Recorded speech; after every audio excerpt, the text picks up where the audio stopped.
नमस्कार दोस्तों, स्वागत है आपका न्यू उत्कर्ष इस यूट्यूब चैनल में। आज के इस वीडियो में हम देखने वाले हैं भारत के भौतिक विभाजन के ऊपर काफ़ी अच्छे प्रश्नों का संकलन किया गया है। आप लोग इस टेस्ट को देखिएगा, काफ़ी अच्छे अच्छे प्रश्न हैं।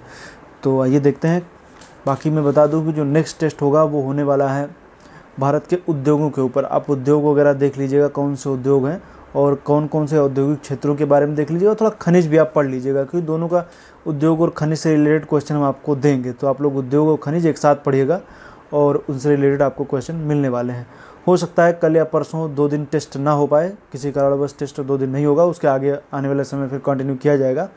और लेकिन इस दौर में वीडियो जो होंगी वो सुबह 11 बजे आपके सामने जो होंगी वो जीएस के पॉइंट ऑफ व्यू से जब देखेंगे तो प्राचीन इतिहास के जो वीडियो हैं वो 2 वीडियो कल सुबह और परसों सुबह आपके सामने आ जाएंगे, आप लोग उनको देखिएगा।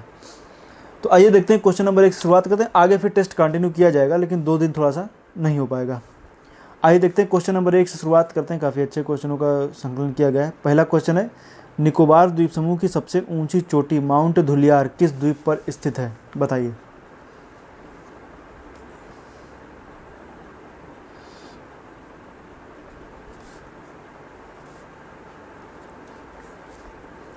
तो माउंट धुलियार की जब बात करेंगे तो ये देखिएगी लघु निकोबार द्वीप पर। तो लघु निकोबार द्वीप पर माउंट धुलियार है, ये निकोबार की सबसे ऊंची चोटी है। क्वेश्चन नंबर 2 की बात करेंगे, निम्न में से कौन सी श्रेणी सबसे दक्षिणतम होगी? बताइए, क्वेश्चन नंबर 2 का उत्तर दीजिए।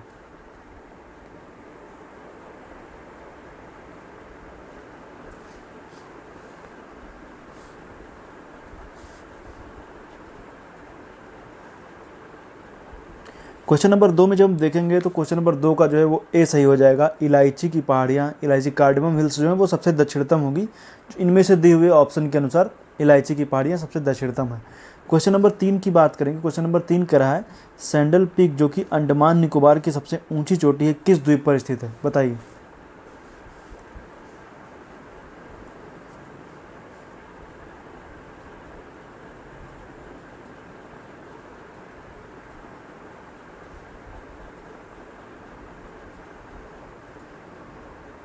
तो सैंडल पीक जो कि अंडमान निकोबार की सबसे ऊंची चोटी है किस द्वीप पर स्थित है? तो वो उत्तरी अंडमान द्वीप पर स्थित है। क्वेश्चन नंबर 3 का जो है वो ए सही है, उत्तरी अंडमान। क्वेश्चन नंबर 4 की बात करेंगे, भारत में सर्वाधिक क्षेत्रफल में किस मिट्टी का विस्तार है? क्वेश्चन नंबर 4 का उत्तर दीजिए। किस मिट्टी का विस्तार है? बताइए।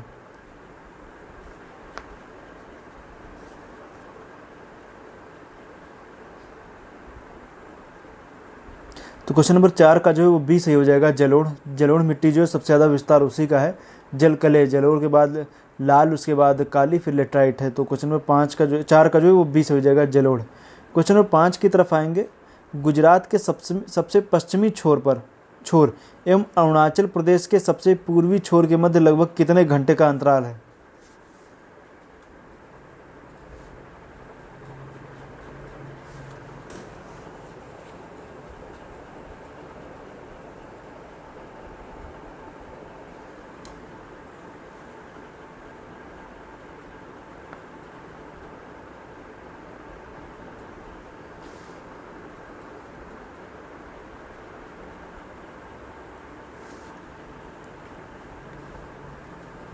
तो जब गुजरात के क्षेत्र में देखेंगे, वहाँ का आप देशांतर ले लीजिए। जो गुजरात मतलब भारत का जो सबसे पश्चिमी बिंदु ले लीजिए, एक तरफ सबसे पूर्वी बिंदु ले लीजिए। दोनों के बीच में जब आप डिफरेंस देखेंगे तो करीब आता है 30 डिग्री के आसपास। तो 68 डिग्री से लेकर के उधर आप 97 तक जब जाएंगे तो दोनों के बीच में जब डिफरेंस देखने को मिलेगा तो मिलेगा करीब लगभग जो है वो 30 डिग्री का डिफरेंस। तो 1 डिग्री बराबर 4 मिनट, तो 30 डिग्री बराबर 120 मिनट। तो कितना हो जाएगा? 2 घंटे हो जाएगा। तो क्वेश्चन नंबर 5 का जो है वो बी सही हो जाएगा, 2 घंटे। अब आइए क्वेश्चन नंबर 6 की तरफ आते हैं। क्वेश्चन नंबर 6 की बात करेंगे। पूछ रहा है, निम्न में कौन सा कथन सही है? आपको बताना है। जिनमें से पहला तथ्य है, पश्चिमी घाट का पूर्वी ढाल क्रमशः नीचा होता हुआ पठार है। दूसरा है, पश्चिमी घाट एक भ्रंश कगार है। बताइए।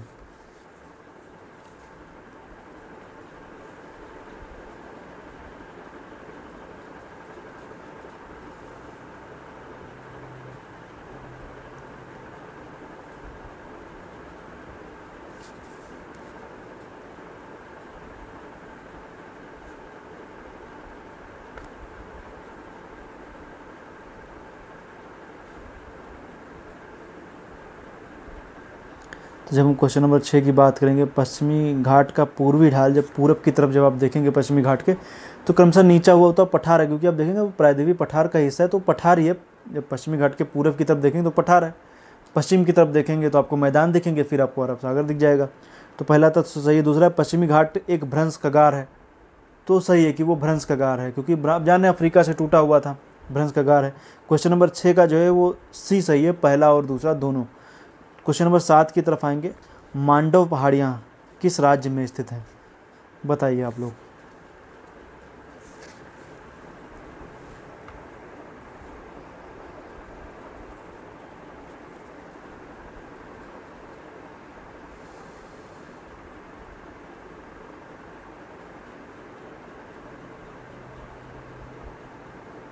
तो जब मांडव पहाड़ियाँ देखेंगे तो मांडव पहाड़ियाँ कहाँ स्थित है, तो मांडव पहाड़ियाँ गुजरात में स्थित हैं। क्वेश्चन नंबर 7 का ए सही है। जब गुजरात का फिजिकल मैप देखेंगे तो आपको बीचों बीच में वहाँ पर जो एरिया दिखेगा, तो वहीं पर आपको मांडव पहाड़ियाँ भी दिख जाएंगी। क्वेश्चन नंबर 8 की तरफ आएंगे, दंडकारण्य पठार का विस्तार नहीं है, किस राज्य में नहीं, बताइए। क्वेश्चन नंबर 8 का उत्तर दीजिए।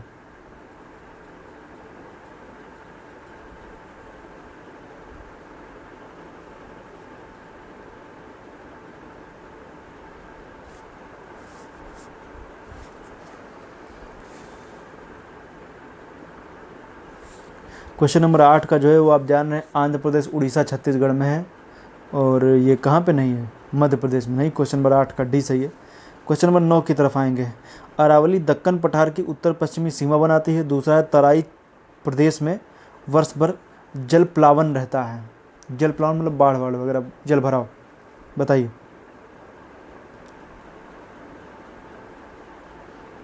क्वेश्चन नंबर 9 का उत्तर दीजिए।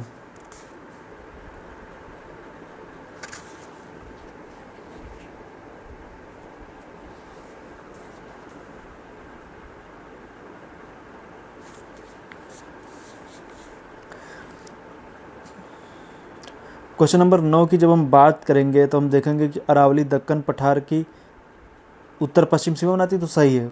दूसरा है तराई प्रदेश में वर्ष भर जल प्लावन रहता है, तो ये भी सही नहीं है, क्योंकि ये सही नहीं फिलहाल, क्योंकि वर्ष भर नहीं रहता है। जब बारिश होती है, बाढ़ की सिचुएशन, मतलब जब मानसून के टाइम में तब रहता है, परमानेंट कहाँ रहता है। आप तराई की बेल्ट को ले लीजिए उत्तर भारत में, तो आपको कहाँ दिखेगा, आप वर्ष भर पानी थोड़ा ना भरा रहता है। वही जब बाढ़ वगैरह भी जब जुलाई अगस्त सितंबर का महीना चलेगा, तो बिहार का मधुबनी हो, सीतामढ़ी हो, यूपी का गोरखपुर हो, या इन सब जो तराई के एरिया के जितने भी आप देखेंगे, सब में आप देखेंगे तो बाढ़ वगैरह रहेगी। क्वेश्चन नंबर 9 का ए सही है। क्वेश्चन नंबर 10 की बात करेंगे, हिमालय में ब्रह्मपुत्र नदी उदाहरण है। हिमालय क्षेत्र में जो ब्रह्मपुत्र नदी है वो किसका उदाहरण है, बताइए, उत्तर दीजिए। Question number 10।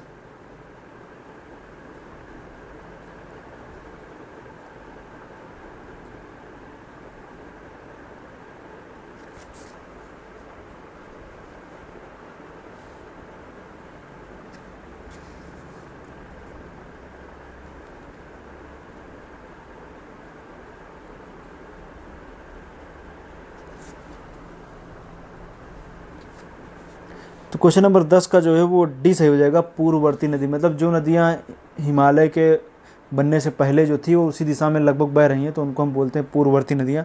तो जब आप इसको देखेंगे, ब्रह्मपुत्र को ले लीजिए, सिंधु को ले लीजिए, और उसके बाद में आप सतलज को ले लीजिए, सभी नदियाँ पूर्ववर्ती नदियाँ। बाद में जो बनी वो सब देखेंगे तो वो कौन सी हो जाएंगी, अनुवर्ती नदियाँ हो जाएंगी। क्वेश्चन नंबर 10 का जो है वो डी सही है। क्वेश्चन नंबर हम 11 की तरफ आएंगे। क्वेश्चन नंबर 11 आपकी स्क्रीन के ऊपर आ रहा है, पढ़ रहा हूँ मैं क्वेश्चन नंबर 11 को। कार्बी एंगलोंग पठार किस राज्य में स्थित है, क्वेश्चन नंबर 11। कार्बी एंगलोंग, आप शायद नहीं सुने होंगे इसको, नया है, पढ़ लीजिएगा।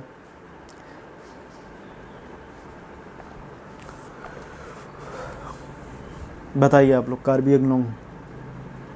कार्बी एंगलोंग एक डिस्ट्रिक्ट भी है, आसाम में स्थित है। क्वेश्चन नंबर 11 का जो है वो भी सही है, आसाम। क्वेश्चन नंबर हम 12 की तरफ आएंगे। क्वेश्चन नंबर 12 कह रहा है, निम्न में से कौन सा द्वीप भारतीय तटरेखा से के सुदूरवर्ती द्वीप की श्रेणी में आता है।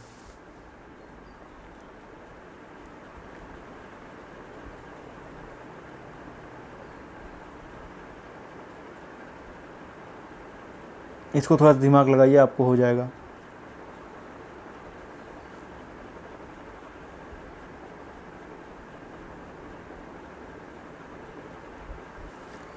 क्वेश्चन नंबर जब 12 की बात करेंगे तो इसमें देखिए दिया हुआ है, कौन सा द्वीप तटरेखा के सुदूरवर्ती मतलब सबसे दूर जो द्वीप स्थित हो। श्रीहरिकोटा आंध्र प्रदेश में बगल में ही है। और मिनिकॉय जो आप देख रहे हैं वो कहाँ पर स्थित है, मिनिकॉय लक्षद्वीप के पास में स्थित है। भटकल कर्नाटक के तट पर स्थित है। अरनाला महाराष्ट्र के तट पर स्थित है। तो आप इनमें से बताइए कौन सबसे दूर हुआ तट से। तो तट से दूर जो मिनिकॉय हुआ वो सबसे दूर है। क्वेश्चन नंबर 12 का जो है वो भी सही है, मिनिकॉय। क्वेश्चन नंबर 13 की तरफ आएंगे, भारत का सर्वाधिक आबादी वाला द्वीप कौन सा है।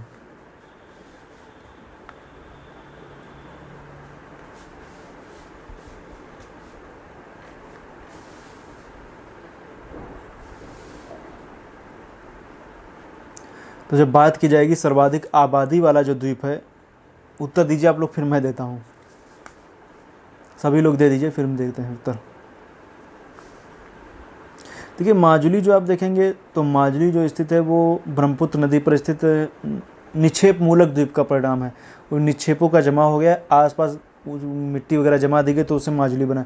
अंडमान निकोबार हो गया, लक्षद्वीप और सालसेट है। लेकिन इसमें जो सालसेट द्वीप आप जो दिख रहे हैं, तो सालसेट जो द्वीप है वो उसी पर मुंबई स्थित है। तो सर्वाधिक आबादी इनमें से जब देखेंगे तो सालसेट की हो जाएगी, क्योंकि सालसेट पर मुंबई की सबसे ज़्यादा आबादी है। और बाकी अंडमान निकोबार लक्षद्वीप में उतनी आबादी नहीं है। क्वेश्चन नंबर 13 का जो है वो डी सही है। किसी का कमेंट आया था निक्षेप मूलक द्वीप बता दीजिए, तो मैंने बताया कि निक्षेप मूलक द्वीप वो होते हैं जब किसी नदियों के द्वारा जब अवसाद वगैरह उसमें जमा दिए जाते हैं तो उसको निक्षेप मूलक द्वीप बोलते हैं। तो निक्षेप मूलक द्वीप होते हैं। बाकी अंडमान निकोबार आप जान ही रहे हैं कि वो एक्सटेंशन है हिमालय का, लक्षद्वीप प्रवाल भित्ति का उदाहरण है।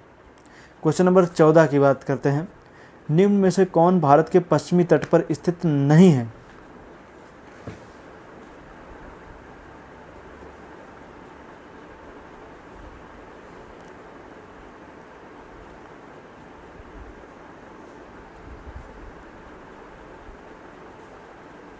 कारिकल नहीं है। क्वेश्चन नंबर 14 का जो है वो भी सही है। बाकी दमन जंजीरा महाराष्ट्र में, रत्नगिरी महाराष्ट्र, दमन जान ही रहे। क्वेश्चन नंबर और इसका 14 का जो हो जाएगा बी सही हो जाएगा, कारिकल। क्वेश्चन नंबर 15 की बात करेंगे, कुंचिकल जलप्रपात किस राज्य में स्थित है। भारत का सबसे ऊंचा जलप्रपात भी है कुंचिकल। 15 का उत्तर दीजिए।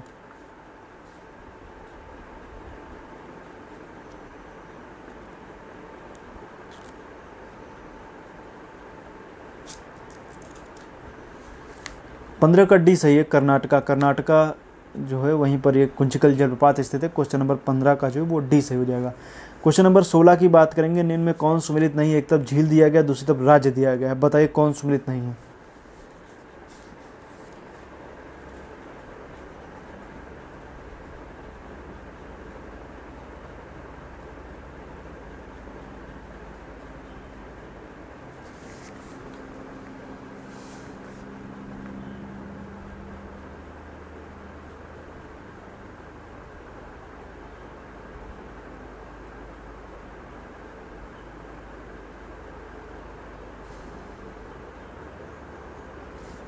क्वेश्चन नंबर 16 का जो है वो डी सही है, तलवारा झील। ये मध्य प्रदेश में नहीं है, राजस्थान में स्थित है।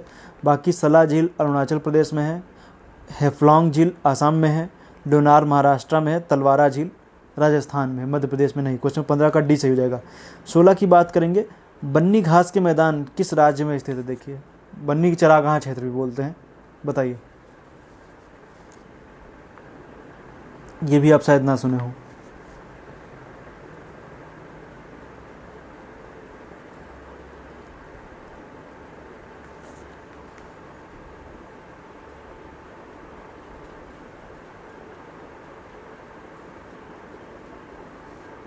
तो बन्नी चरागाह क्षेत्र या घास के मैदान, घास तो वहाँ ज़्यादा नहीं दिखती, कटीली झाड़ियाँ वगैरह दिखती हैं यहाँ पर।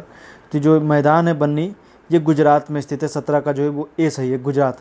क्वेश्चन नंबर 18 की तरफ आएंगे, फुलहर झील किस राज्य में स्थित है, बताइए।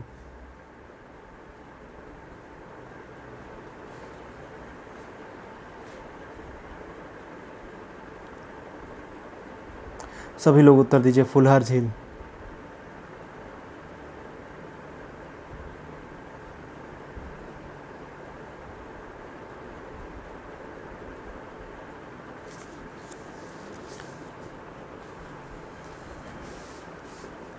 तो जब बात फुलहर झील की होगी तो फुलहर झील जो है वो यूपी में स्थित है, पीलीभीत जिले में, यहीं से निकलती गोमती नदी। 18 का जो है वो डी सही है, यूपी। 19 की बात करेंगे, निम्न में से कौन सी चट्टान प्रणाली भारत में नवीनतम है?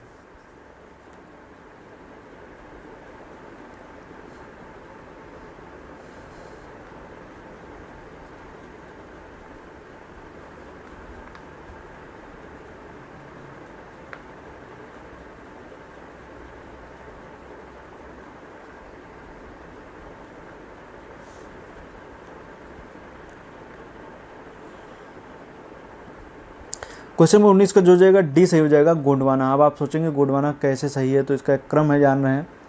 सबसे पहले आएगा आर्कियन, उसके बाद में आएगा धारवाड़, फिर आएगा कुडप्पा, फिर आएगा विंध्य, फिर आएगा गोंडवाना, फिर आएगा दक्कन ट्रैप। तो आप ये एक सीक्वेंस है जिसको आप याद रख सकते हैं। तो इस सीक्वेंस में देखेंगे सबसे पुरानी आर्कियन युग की, सबसे नवीनतम ये दक्कन ट्रैप है। अब इसको याद कैसे करें? आप देखिए, वैसे तो आप जैसे मैंने बताया इस तरीके से याद कर लीजिए, लेकिन आपको एक ट्रिक बता दे रहे हैं। आधार कुडप्पा विंध्य की गोद में, इसको आप याद कर लीजिए, ट्रिक आपको सब याद हो जाएगा। आ से आर्कियन, धा से धारवाड़, फिर आधार गुडप्पा, गुडप्पा याद कर लीजिए, विंध्य की गोद में, गोद से गोंडवाना, दा से दक्कन। वैसे तो आप ऐसे सीधे से याद कर लीजिए, ज़्यादा सही है, नहीं तो आप कोड भी याद कर सकते हैं, आधार गुडप्पा विंध्य की गोद में। क्वेश्चन नंबर 19 का जो है वो सी है, गोंडवाना। अब आइए क्वेश्चन नंबर 20 की तरफ आते हैं। क्वेश्चन नंबर 20 है, अरावली एवं विंध्य श्रृंखलाओं के मध्य कौन सा पठार स्थित है?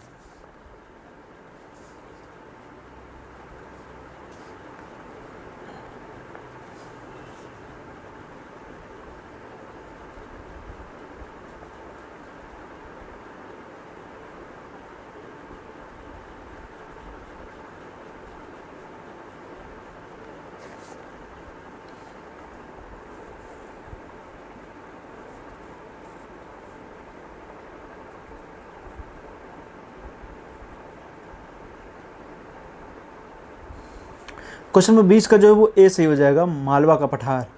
मालवा का पठार अरावली और विंध्य के बीच में स्थित है। क्वेश्चन नंबर 20 का ए सही हो जाएगा, मालवा का पठार। आइए क्वेश्चन नंबर 21 की तरफ आते हैं, चेरापूंजी कहाँ स्थित है?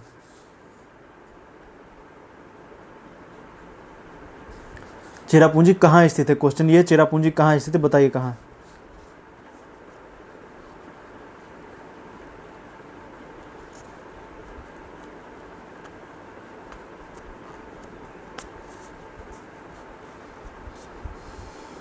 चेरापूंजी खासी पहाड़ियों में स्थित है। क्वेश्चन नंबर 21 का सी सही हो जाएगा। ये क्वेश्चन नंबर 22 की तरफ आते हैं, 8 डिग्री चैनल किसे पृथक करता है?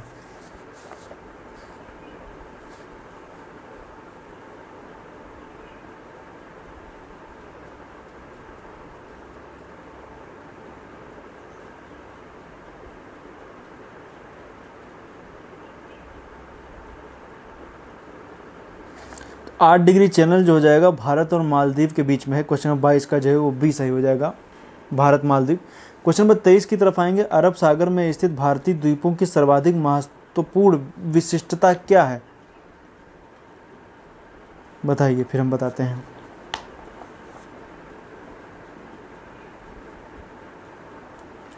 क्वेश्चन नंबर 23 का उत्तर दीजिए। बाकी आप जो नेक्स्ट टेस्ट होगा उसमें आप तैयार कर लीजिएगा, जो मैंने अभी बताया आपको कि आपको तैयार करना है उद्योग और खनिज। वो 1 या 2 दिन की गैपिंग रहेगी बीच में, उसके बाद टेस्ट आएगा।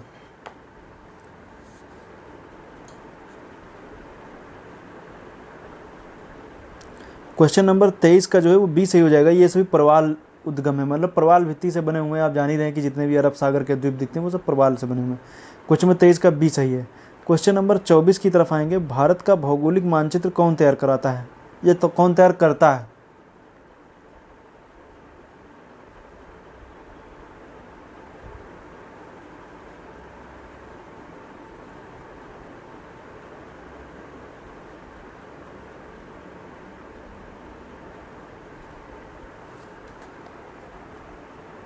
बताइए, भारत का भौगोलिक मानचित्र कौन तैयार करता है? तो जब हम देखेंगे भौगोलिक मानचित्र की बात आएगी तो भारतीय सर्वेक्षण विभाग तैयार करता है। क्वेश्चन नंबर 24 का सी सही है, भारतीय सर्वेक्षण विभाग। 24 का सी सही है। आइए क्वेश्चन नंबर 25 की तरफ आते हैं। छत्तीसगढ़ के अधिकांश भाग की विशेषता है, बताइए।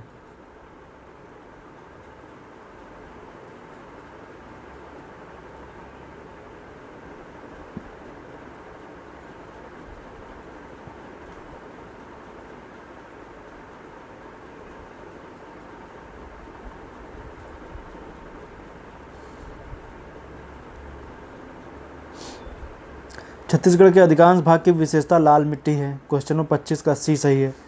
तो आज का टेस्ट तो यहीं पर ख़त्म हुआ, मिलेंगे नेक्स्ट टेस्ट में जो शायद 1 या 2 दिन के बाद आएगा। तो लेकिन आप इतिहास की जो वीडियो आएंगी उनको आप देखिएगा। तो मिलेंगे नेक्स्ट वीडियो में, तब तक के लिए आपका बहुत बहुत धन्यवाद। आप इसी तरीके से टेस्ट देखते रहिए। अंत जब क्वेश्चन तो मैंने सब बता ही दिए हैं, अंत में आप में ये जरूर बताइए कि आपके कुल कितने प्रश्न सही हुए हैं। बाद में भी बताया कीजिए, जितने लोग देख रहे हैं आप खुद नोटिस किया कीजिए कि बाकी लोग कौन कौन उत्तर दे रहा है, कौन नहीं दे रहा। मैं सबको देखता हूँ कि कौन अंत में बता रहा है, कौन नहीं बता रहा है। आप लोग अंत में ज़रूर बताइएगा कि आपके कुल कितने प्रश्न सही हुए। उससे एक पता चलता है कि टेस्ट किस दिशा में जा रहा है और लोगों के कितने प्रश्न सही हो रहे हैं, कितने गलत हो रहे हैं। उससे एक आइडिया लगेगा कि टेस्ट अगर जो ज़्यादा सही हो रहे हैं तो फिर टेस्ट का लेवल बढ़ाया जाए, और मीडियम में सही हो रहे हैं तो टेस्ट ठीक चल रहा है। इसको देख के अंदाज़ा लगाया जाता है कैसे कैसे आगे टेस्ट बढ़ाया जाए। जैसे मैंने देखा पॉलिटी का क्वेश्चन टेस्ट पेपर जो था काफ़ी आसान हो गया, लोगों ने लगभग सही कर लिए। तो लेकिन अब ऐसा आगे आने वाले समय में ऐसे नहीं किया जाएगा, थोड़ा सा पेपर टफ ही रखा जाएगा, क्योंकि आपको उद्देश्य यही है कि नए प्रश्न मिलने चाहिए। नए प्रश्न मिले तभी आपका फ़ायदा है, वरना 25 में 25 आप कर लेंगे तो आप सीखेंगे क्या? इस टेस्ट से आप कुछ नहीं सीख पाएंगे। इसलिए ज़रूरी यही है कि आप लोग जो क्वेश्चन गलत हो रहे हैं उनको नोट जरूर कर लीजिए, और वही आपके लिए ज़्यादा इंपॉर्टेंट है जो गलत हो रहा है। धन्यवाद।